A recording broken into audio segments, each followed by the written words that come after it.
Hello, today I want to talk about the next mu'tabar in this series, and that is going to be one of Ibn Barrajan's successors, and his name was Abul Abbas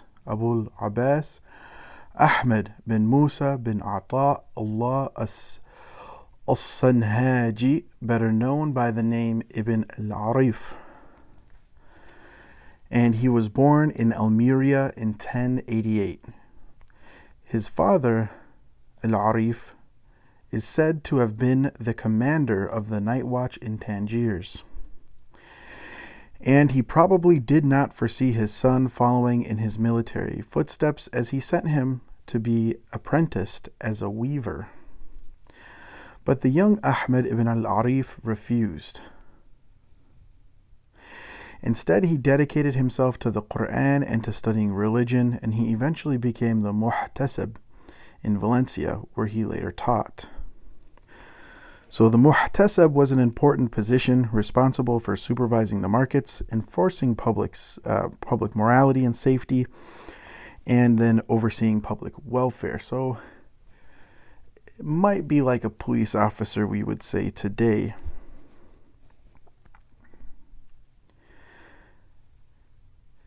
He then settled in Almeria, where he gathered around himself a considerable number of disciples. The religio-political hegemony of the Maliki state jurists became very jealous and suspicious of Ahmad ibn al-Arīf. He later died mysteriously from poisoning in 1142. When one examines his thought, it becomes quite clear that he was part of the counter-current movement in Andalusia and posed a threat to the political elite. He taught that the attributes of faith are generosity, the evils of wealth, and the virtues of poverty. He believed that the teacher should teach as many students as possible, thus not restricting education to a privileged few. Ibn al-Arīf is best known for his treatise, Merits of the Gatherings, or you may even translate it as Splendors of the Mystical Sessions, Maḥāsin al-Majālis. Maḥāsin al-Majālis is referred to 7 times by Ibn al-Arabi in his Futuhat, and he praises Ibn al-Arīf for his perfect knowledge, calling him one of the men of spiritual realization, min al-Muḥaqqiqīn.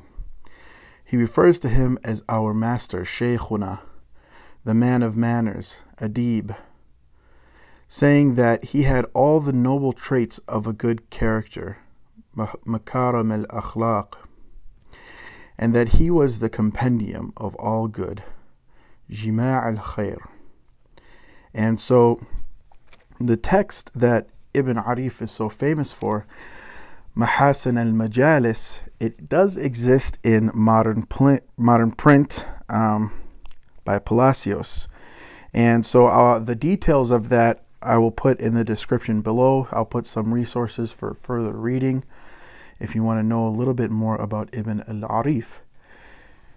And of course, there is a manuscript tradition of al-Maḥāsin al-Majālis, and there are even unpublished manuscripts of commentaries from Ibn Dihaq on Maḥāsin al-Majālis.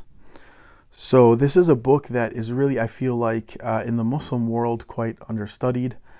And even in Western Academy, Western historians of Islamic intellectual history haven't seemed to really delve too deep into Ibn al-Arīf. There's not a whole lot of research out there. So this is a perfect example of a figure who needs a lot more research, is very under-researched. So if any of the viewers are interested in knowing more about this figure, please share your findings in what you figure out. If you want to read the whole text in Arabic, please do. And I just want to add one more little point here, that Ibn Arīf, he was 40 years younger than Ibn Barrajan and considered himself to be the latter's humble disciple, referring to him as my sheikh. Since he was born sometime after Ibn Barrajan, it would not have been a stretch of the imagination to say that the aforementioned Ihya, meaning the Ihya Ulum ad-Din, controversy would have had an impact on Ibn al-Arīf's formative years. Remember, we talked about the part 1 video with Ibn Barrajan, how Ibn Barrajan was already 40 years old before the Ihya Ulum ad-Din became something that was known in Andalusia. But it probably had a big impact on Ibn Arīf's formative years, and he was known to have studied under some of the direct disciples of Imam Ghazali. And this is probably why his book Maḥāsin al-majālis, it has a very mashriqi flavor to it. When you read it, you actually see right away in the first paragraph the word Sufi. And so it does feel like something out of the mashriq, but it still, of course, has its mu'tabar foundation, this Andalusian mystical foundation to it. So it's quite an interesting text. And according to Claude Adas, the very famous French biographer of Ibn al-Arabi, it was Ibn al-Arīf who probably had the most impact on Muhyiddin ibn Arabi's thought. So I don't know if that's true or not. I don't know what arguments or evidences she's using to back up those claims. But this is a very interesting person that not too much is known about. And this text, Maḥāsin al-majālis, I hope it gets translated into English.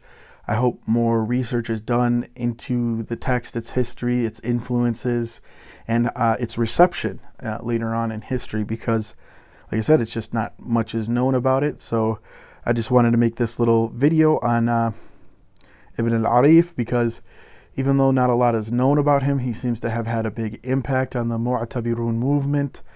So yeah, please check out Ibn al-Arīf and subscribe to my channel.